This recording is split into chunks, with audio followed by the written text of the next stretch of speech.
are listening to Wilmington's Big Talker, and my name is Paul Vallone. I'd like to welcome you to Guns, Politics, and Freedom, where each Sunday at 5 p.m. and now Saturday at 1 p.m., we give you the ammunition to better defend your gun rights. I'd also like to thank our sponsor, Hyatt Guns, America's largest gun shop. Check them out at hyattguns.com.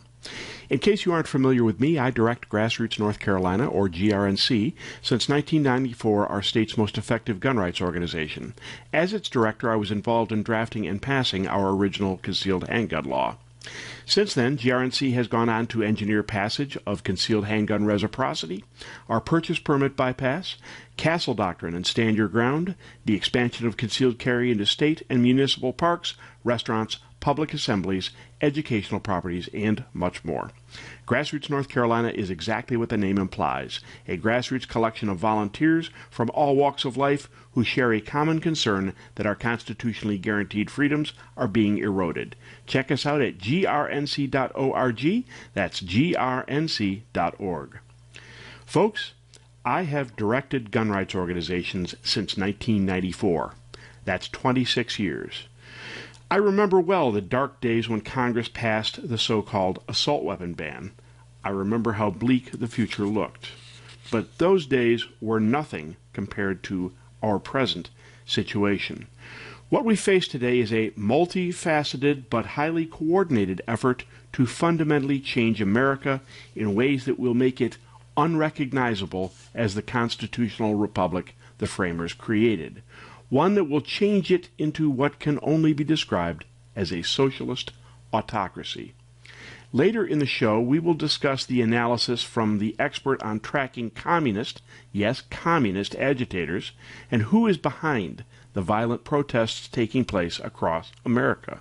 Protests which are designed to defeat Trump and destabilize our government. But first, this just in gun rights news. Gun control fascists, being what they are, continue to exploit tragedy. This from Michael Bloomberg's propaganda organ, The Trace. George Floyd, this is a quote, George Floyd was killed with a knee, not a gun. But criminologists and community activists interviewed for this story agree that Officer Chauvin's sidearm nonetheless enabled the violence. There we go. You have it.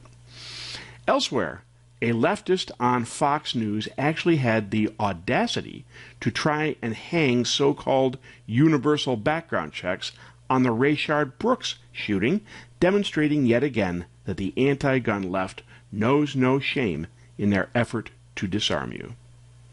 Elsewhere, the Supreme Court has once again punted on accepting cases which would further define the rights guaranteed by the Second Amendment. Days ago, the High Court voted to deny certiorari, in other words, they refused to hear 10 Second Amendment cases which have been held at the court, some of which have been waiting for years. Analysts suggest the court may have 4 justices inclined to enforce the Second Amendment, namely Thomas, Alito, Gorsuch, and Kavanaugh, and 4 which would gut it, Ginsburg, Breyer, Sotomayor, and Kagan. Chief Justice Roberts, he is speculated to be the swing vote. He voted for both Heller and McDonald decisions to uphold the Second Amendment as written and applied to the states by the 14th Amendment, but in recent years the court has continued to deny additional cases to chart the Second Amendment, leading Justice Clarence Thomas and others to refer to it as a second-class right. In fact, the 2 sitting justices, Brett Kavanaugh, who was a Trump appointee, and Clarence Thomas, to issue a statement which said, and I quote, "This court would almost certainly review the constitutionality of a law requiring citizens to establish a justifiable need before exercising their free speech rights, and it seems highly unlikely that the court would allow a state to enforce a law requiring a woman to provide a justifiable need before seeking an abortion," Thomas wrote in an opinion joined by Kavanaugh. He goes on to say, "But today, faced with a petition challenging just such a restriction on citizens' Second Amendment rights, the court simply looks the other way. The Court of Appeals are squarely divided on the constitutionality of these onerous, justifiable need or good cause restrictions. The D.C. Court has held that a law limiting public carry to those with a, quote, good reason to fear injury to their person or property violates the Second Amendment. By contrast, the First, Second, Third, and Fourth Circuits have upheld the constitutionality of licensing schemes with justifiable need or good reason requirements, applying what purported to be an intermediate scrutiny standard. In other words, the courts are split. The Supreme Court just won't take this stuff. And Clarence Thomas is frustrated. Noted one analyst, quote, the liberals won't vote to take a case because they know that under a rigorous analysis, using the same standards applied to other constitutional rights, the gun control laws can't stand. And they don't have a majority that will sign off to crafting a different set of standards to apply to the Second Amendment. Roberts won't take one because he's obsessed with the perceived politicization of the court, and he wants to avoid a 5-4 decision on a core issue that will drive millions of liberals bonkers and encourage their silly efforts at packing the court, which a bunch of senators threatened to do if the court heard the recent New York City challenge after the law was repealed. It appears that everything hangs on the chance that Trump will get to replace ailing liberal Justice Ruth Bader Ginsburg, who is likely holding out in the hopes that Trump will be defeated in November. In other news, grab a pen because I will need you to write down a phone number, specifically the number for the White House comment line. Sam Culper of the Forward Observer had this to say on Thursday, quote, Representative Matt Gaetz, Republican, Florida, called on the Bureau of Alcohol, Tobacco, Firearms, and Explosives to cease development of plans to restrict the use of arm braces on pistol AR-15s. Gaetz stated that he is particularly frustrated when our government, at the administrative and executive level, goes beyond their grant of authority in our Constitution and in our federal statutes. Nothing gives anyone at ATF the ability to constrain the use of arm braces. Culper notes, following the mass murders of concertgoers in Las Vegas, we witnessed the Trump administration's BATFE expand the legal definition of machine guns and along with it ban the sale of bump stocks. The manufacture, sale, purchase, possession, and utilization of bump stocks were deemed to not violate regulations or current gun laws according to Obama's ATF. Although the use of bump stocks was limited by civilians, many warned their reclassification by the stroke of a pen would open the door to more aggressive actions by the BATFE concerning more popular firearm components in the future. These warnings were credible. Unlike bump stocks, arm braces are incredibly popular among over 700,000 gun owners. So here it is, folks.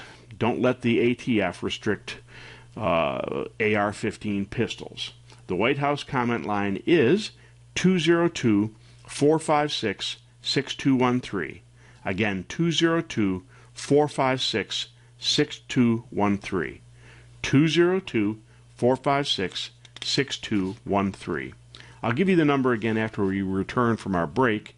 So if you didn't get it this time, grab a pen during the break because you need to let Trump know that he will need the votes of gun owners in November.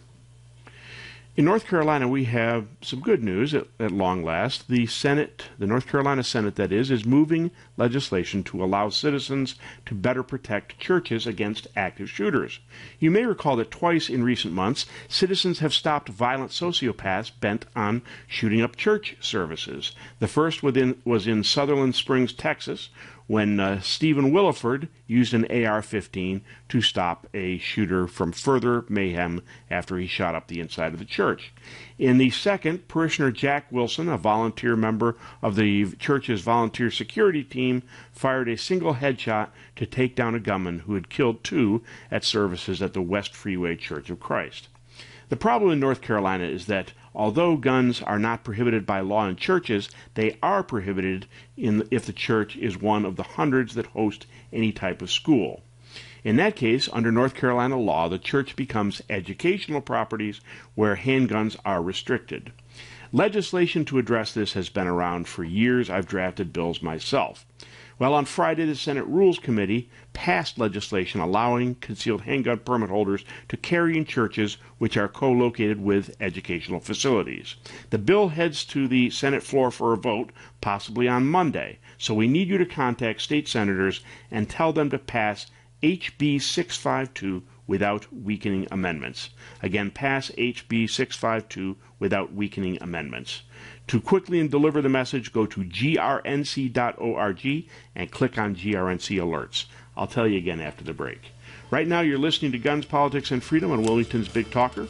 We're going to take a short break, after which we will return with a discussion of the current leftist insurrection underway and who may be behind it.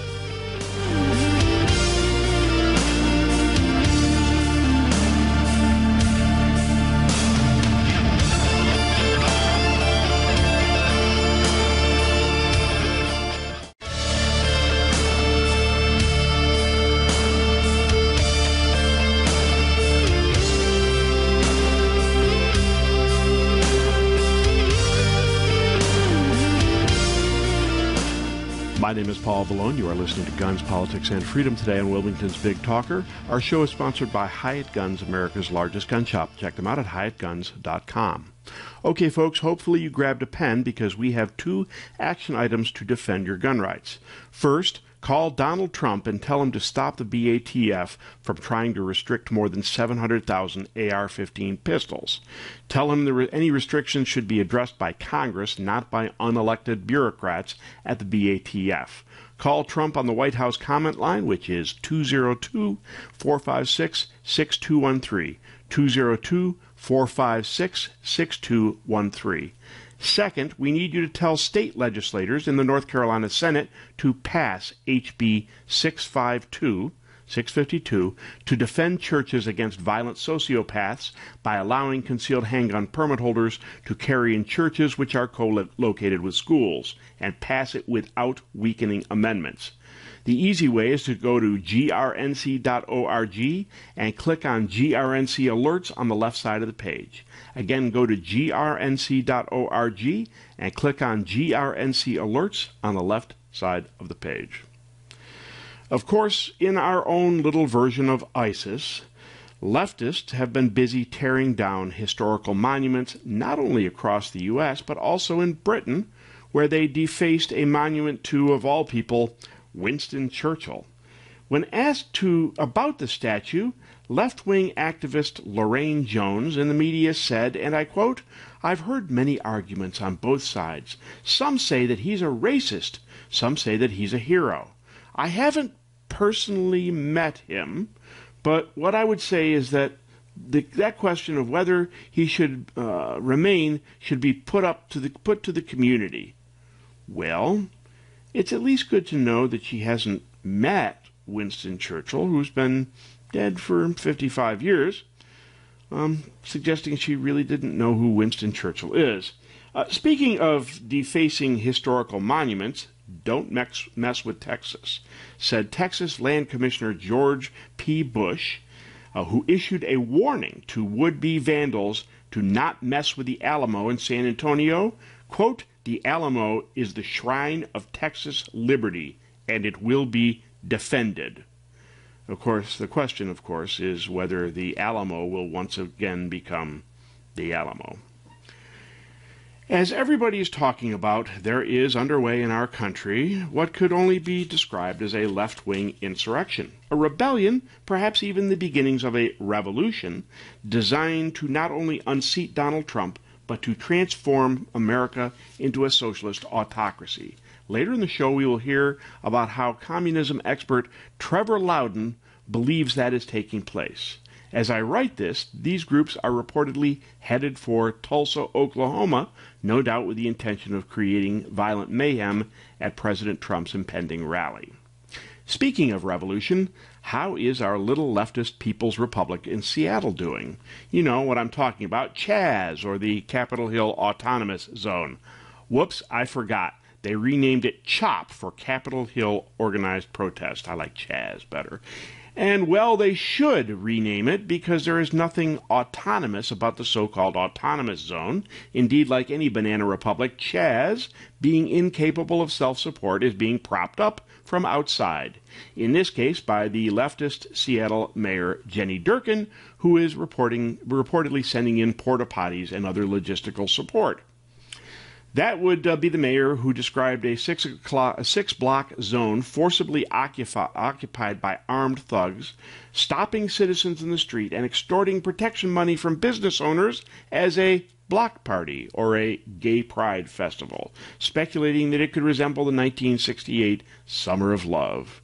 A six-block area which includes a police precinct station, the abandonment of which Seattle Police Chief Carmen Best says was not her idea. Residents and business owners in the occupied zone don't describe it in quite such benign terms. 911 response times have tripled in the area, according to Seattle Police, and that's if they respond at all. Said one resident, quote, "We are sitting ducks here. Now every criminal in the city knows they can come into this area and they can do what they want as long as it isn't life-threatening, and the police won't come to do anything about it." It seems that Andrew Plazage dialed 911 after witnessing a burglar break into his courtyard and steal a bike. Then he said the dispatcher told him that there was nothing we can do unless someone's life is in danger. He reportedly saw the same burglar days later, made eye contact, and again called 911, again to no avail. Under a photo of a rather portly thug guarding an outdoor cafe, I bet Seattle wouldn't let you or I do that, would they? The Epoch Times describes, quote, documented accounts of violence, intimidation, and so-called warlords that suggest a police state style of rule. More than Jenny Durkan's block party, that is. According to the Epoch Times, quote, Seattle Police Chief Carmen Best has said, our calls for service have more than tripled, adding that these are responses to emergency calls for rapes, robberies, and all sorts of violent acts that have been occurring in the area that we are not able to get to. Meanwhile, Car Tender, an auto shop located in Capitol Hill just outside the occupied zone, was broken into on June 14th. The owner and his family managed to detain the subject at gunpoint, who attempted to steal cash and set fire to their store, but later had to release him to an angry mob of between 500 and 1,000 rioters who were threatening to kill them. Why? Because police failed to arrive even after multiple 911 calls. In videos of thugs brandishing firearms in public, a local hip-hop artist who has emerged as one of the de facto leaders of the zone is being referred to as a warlord. Yes, we have warlords operating within the borders of the United States. You now live in Somalia. As I have noted previously, use Seattle as a guide for what American society, run by leftists, will look like. A place where white people were reportedly instructed to give a black person, each give a black person $10. Hoover Institute senior fellow Victor Davis Hanson described what is going on as cultural revolution, noting that, quote, cultural revolutionaries attack the very reference of our daily lives. The Jacobins, so-called reign of terror during the French Revolution, slaughtered Christian clergy, renamed months, and created a new supreme being, reason. Mao cracked down on supposed Western decadence, like the wearing of eyeglasses, and made peasants forge pot iron and intellectuals wear dunce caps. Here it involves toppling historical monuments, canceling television shows and even cartoons, and demanding the renaming of military bases. Hansen notes that such cultural revolutions eventually turn cannibalistic, not unlike the cancel culture attacking its own, I guess, and die out, but not always. Sometimes a vicious thug exploits the movement to take over, sort of like a warlord in Seattle's occupied zone. Meanwhile, Trump is between a rock and a hard place, by design. If he does nothing, the left calls him weak. If he sends in troops, they call him a dictator. So I have an alternative. Send in the FBI. Almost certainly the warlords in the occupied zone have committed federal crimes, giving the FBI jurisdiction. So imagine the FBI cordons off the zone, letting people out, but letting nothing, no people, no porta potties, no food, let nothing in. I guess then we would see how autonomous our occupied zone warlords really are. And by the way, police recently placed more permanent concrete barriers, suggesting that the occupation may go on for a while. The good news is that so far the occupied zone has not been successfully replicated elsewhere, but not for lack of effort. In Portland, Oregon, no surprise there, protesters set up their own zone in response to the Portland City Council vote to cut roughly $16 million from the police budget in response to the national outcry. You see, $16 million from police wasn't enough. The protesters wanted $50 million. But they did disassemble the protesters' barriers, arresting several and retaking the area. Similarly, in our own little Portland, right here in North Carolina, namely Asheville, protesters also attempted a takeover. The effort was described as short-lived as police quickly dismantled protesters' barriers. In our next segment, we will discuss what might well constitute the end of effective policing in the United States. Right now, we're going to take a short break. You are listening to Guns, Politics, and Freedom on Wilmington's Big Talker. After the break, we will return with still more critical information enabling you to better defend your gun rights.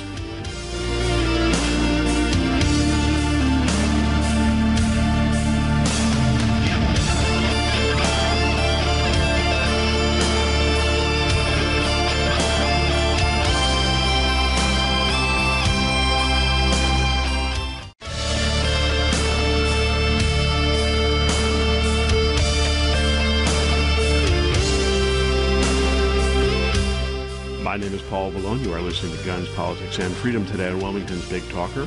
And our show is sponsored by Hyatt Guns, America's largest gun shop. Check them out at hyattguns.com. Something just dawned on me. Back in 1992, yes, I'm dating myself, at the Bill Clinton inaugural ball, they made this song, the official song, Don't Stop Thinking About Tomorrow. I maintain that it really should have been It's the End of the World as We Know It. I'm afraid I was right, albeit 28 years too early. One way or the other, we are about to enter a new era of law enforcement in the United States, a new era in which violent crime will run rampant and thousands of people will die. As you are well aware, police are under attack, both figuratively and literally. You should care not only because maintaining an orderly society depends on the police, but also rest assured that when violent crime skyrockets, the scapegoats will be gun owners. We have already heard North Carolina's own gun control organization, North Carolinians Against Gun Violence. They used to be for gun control, now they're against gun violence. They said in a fundraiser that police violence is gun violence. I guess they want to disarm the police. Translated, whatever the societal problem, be it racism, immorality, lawlessness, whatever, to these whack jobs, the solution will always be to end private gun ownership. So let's examine that new era in law enforcement, shall we? As you know, the left is bent on abolishing the police, with the president of the Minneapolis City Council even saying that she envisions a police-free society. What's that you say? That the leftists are now claiming they really don't want to abolish the police? That what they really want is to reform policing? Well, let me be the second person to call BS on that. I say the second person because the first person put it into a New York Times op-ed entitled, "Yes, we literally mean abolish the police."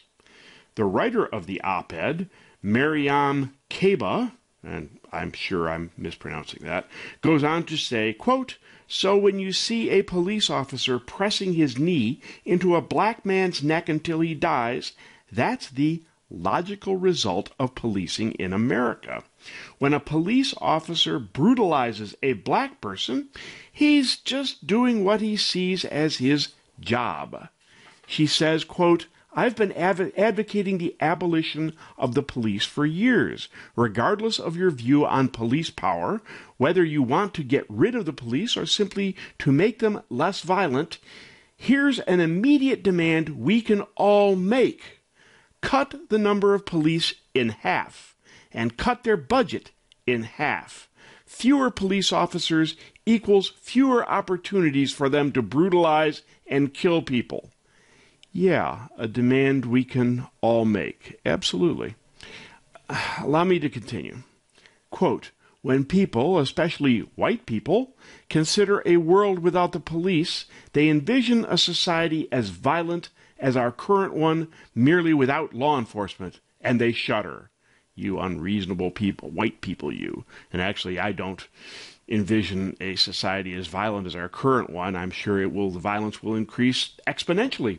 Oh, I forgot to mention, a quick Wikipedia search reveals that Mariame Kaba, or however she pronounces it, wants to abolish not only the police, but prisons as well.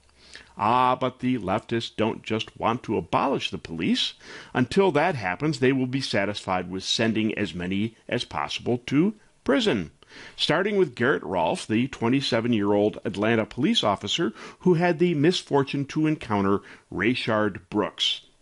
At a Wednesday afternoon press conference, Fulton County DA Paul Howard announced that he would charge Atlanta police officer Garrett Rolfe with no less than 11 charges, including felony murder, multiple counts of aggravated assault with a deadly weapon, first-degree criminal damage to property, and 2 counts of violating his oath as a public officer. He also made a production of the fact that for the first time in Atlanta history, Rolfe's partner, Devin Brosnan, would act as a state's witness against him. Of course, the spate of charges they filed against Brosnan, including aggravated assault and 2 counts of violating his oath of office, might have been a little incentive for him. And yes, Brosnan's own attorney disputed the DA, saying his client was not acting as a state's witness. Well, ignore all of that. And ignore that the DA, Howard, is facing a tough re-election bid, particularly because he himself is facing charges of sexual harassment. Forget that Howard, who is black himself, quite probably fears a riot from Black Lives Matter, Antifa, and all the usual suspects if he didn't promptly charge Rolfe with the most serious possible crime. Which is probably why the Georgia Bureau of Investigation said Howard blindsided, that's the word they used, blindsided the agency by charging Rolfe before it was even done with its investigation. Forget that Howard went to great lengths to say that the taser that Rayshard Brooks fired at Rolfe was not a, quote, deadly weapon. Just weeks after he dismissed 2 other Atlanta police officers for tasing a couple, noting that, and I quote, under Georgia law, a taser is a deadly weapon. Self-defense consultant Andrew Branca, who we had on the show a couple of weeks ago, has done an interesting analysis on some of the elements of the Rayshard Brooks shooting at lawofselfdefense.com. He notes that under certain circumstances, the taser that Brooks fired at police could indeed be a deadly weapon, whose use might justify deadly force in return.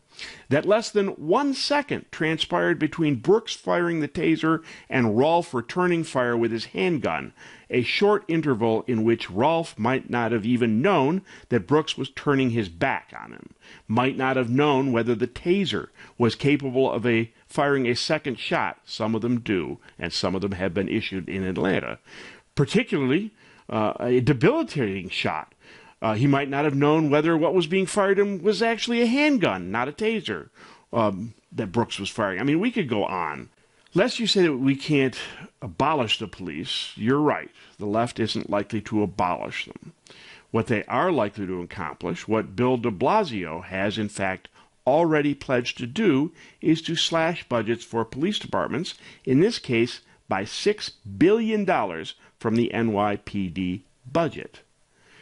Indeed, you are about to discover that this new era in policing and what it will mean for you. For starters, the blue flu has begun. In Atlanta, not only did the police begin immediately calling in sick after Howard held his charming little press conference to lynch Officer Rolfe, but a number of them simply stopped responding to calls and walked off the job. Said WRBL, quote, the head of Atlanta's police union confirmed Wednesday that officers from the Atlanta Police Department in Zones 3 and 6 walked off the job Wednesday afternoon. In recent weeks, 19 Atlanta police officers have quit. After the riots, 7 Minneapolis cops quit, with another dozen processing their resignations. In South Florida, 10 officers resigned from their city's SWAT unit over concerns about safety, saying they felt, quote, restrained by the politicization of their tactics. In Buffalo, New York, nearly 60 officers resigned from the force's emergency response team over the suspension of 2 police officers who were caught in a video pushing an elderly protester to the ground. There was a lot more to it than that. On Friday, the Daily Mail noted that the, quote, the NYPD may go on strike on July 4th so the city can have its, quote, independence from cops as tension builds between law enforcement and protesters. In other words, the NYPD are just going to go on strike on July 4th. Should be interesting. Meanwhile, in a preview of what is to come in New York City, murders are up by 25% just this year, and that despite the lockdowns. In just the past month, the numbers of murderers recorded in the city have literally doubled compared to this time a year ago. You know, maybe I'm a bad guy for saying this, but good for them. If you haven't read Atlas Shrugged by Ayn Rand, you should. It details what happens when the producers of society get tired of society's parasites draining them, feeding on them, so they just don't produce anymore. The society, of course, collapses. Realizing the downside that many innocent people will suffer, perhaps at this point there is no alternative but to let people see what happens when the police disappear. And by the way, any cities which do manage to defund police departments are in for an unpleasant surprise.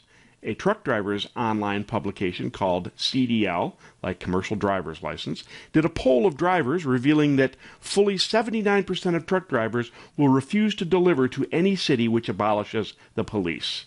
Within 96 hours, the resulting food riots will make Mad Max look like child's play. You are listening to Guns, Politics, and Freedom on Wilmington's Big Talker.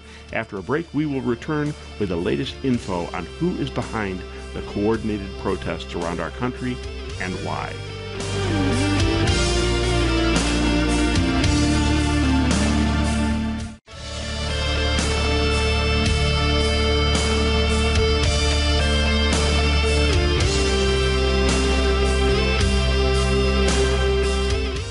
My name is Paul Vallone. You are listening to Guns, Politics, and Freedom today on Wilmington's Big Talker.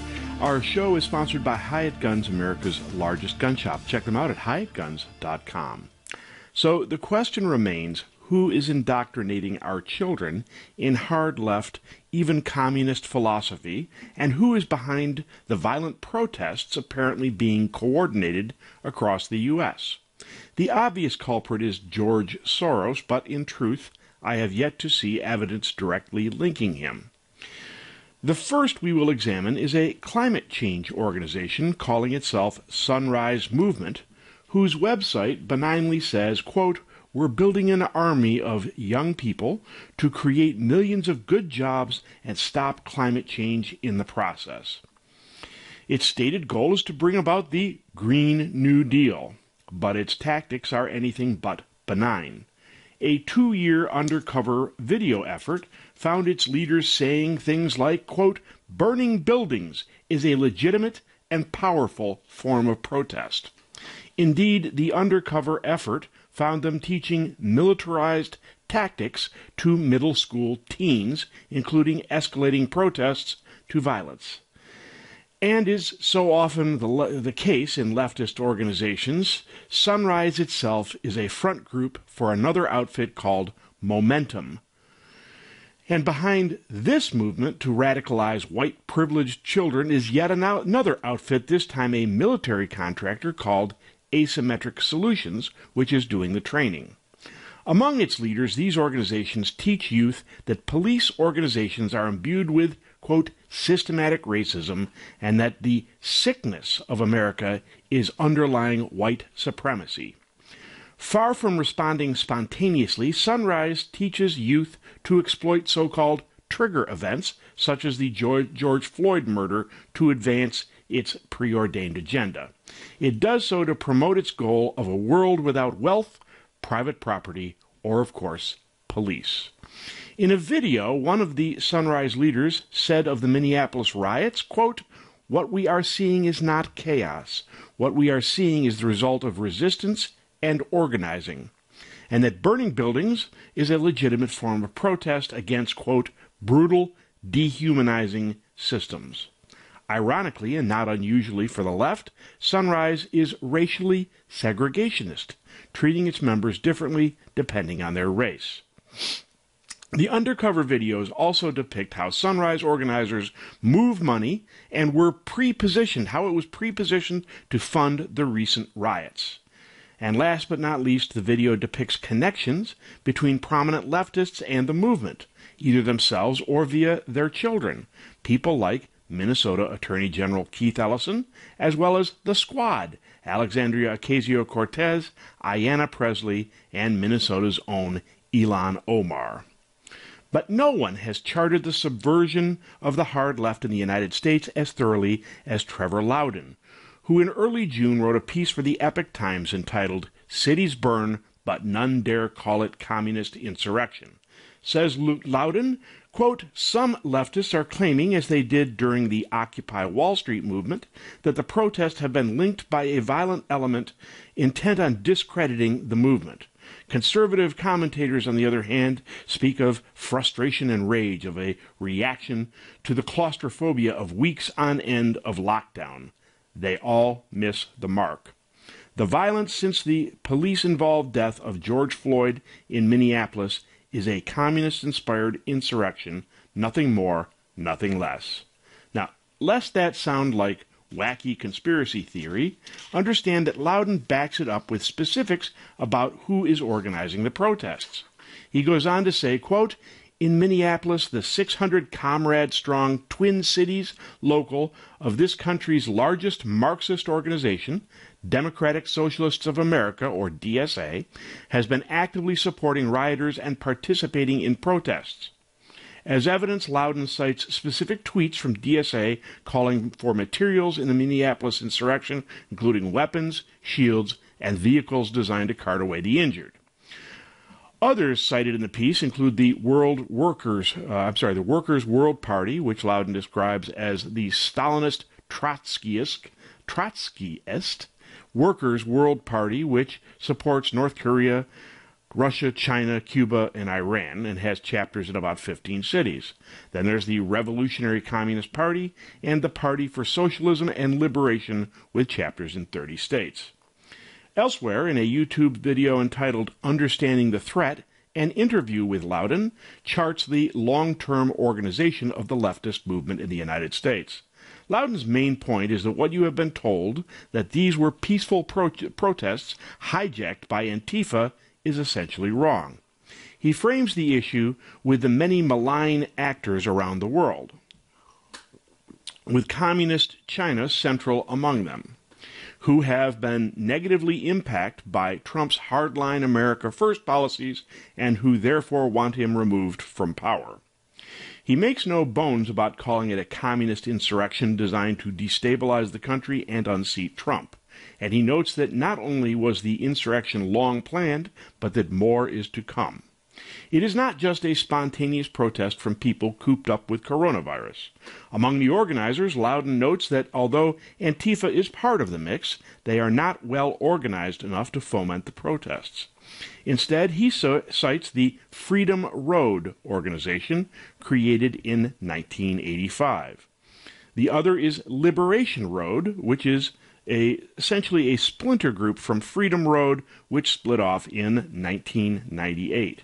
Freedom Road came out of the leftist movement, student movement of the 1960s, like the SDS, Weather Underground, and others, which are pro-communist, China-leaning leftists.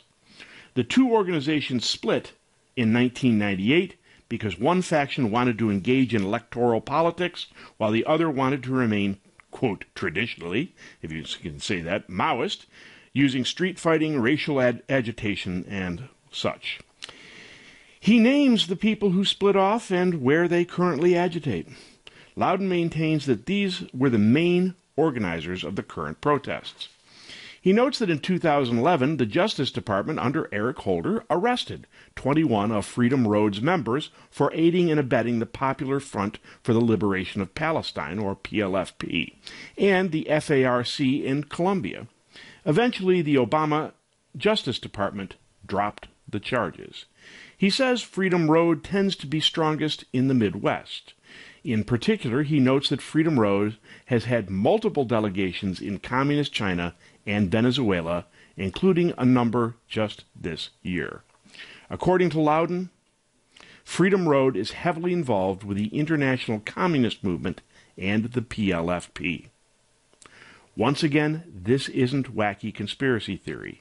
Loudon provides specific names of specific organizers, dates of the actions, and how they are organized. Loudon says the other faction, Liberation Road, gave us the Ferguson riots, including a Missouri front group called the Organization of Black Struggle. Perhaps more importantly, Black Lives Matter was created as a front group for Liberation Road. Far from a spontaneous movement dedicated to stopping racism, BLM was created as a program for Liberation Road by three hardcore leftist organizers. He notes that Liberation Road looks for trigger events such as the murder of George Floyd, emphasizing that Liberation Road once again has strong ties to China. Loudon maintains that they play a large election role, and that they were responsible for signing up throngs of minority voters, which was instrumental in turning Virginia blue in the last election. He didn't mention how active they might be in North Carolina. I guess we'll see. There is more, of course, lots more. But the takeaway here is that, first, there is nothing about these protests that is spontaneous. While local looters and rioters may indeed have played a role, they were motivated and organized and induced by hard-left organizers bent on destabilizing the U.S. and unseating Donald Trump. The second point is that supposed systemic racism is a lie. It is little more than a wedge issue designed to divide our country. Please keep this in mind as we go into the November elections. You must bring voters to the polls. It is up to you to save our country. My name is Paul Vallone. You've been listening to Guns, Politics, and Freedom on Wilmington's Big Talker, where each Saturday at 1 p.m. and each Sunday at 5 p.m. we give you the ammunition to better defend your right to keep and bear arms. Please check our sponsor, Hyatt Guns, America's largest gun shop, at HyattGuns.com. I also encourage you to check out my website at gunspoliticsandfreedom.com. Spell out the and, gunspoliticsandfreedom.com, where you can find both my writings and earlier editions of the show. See you next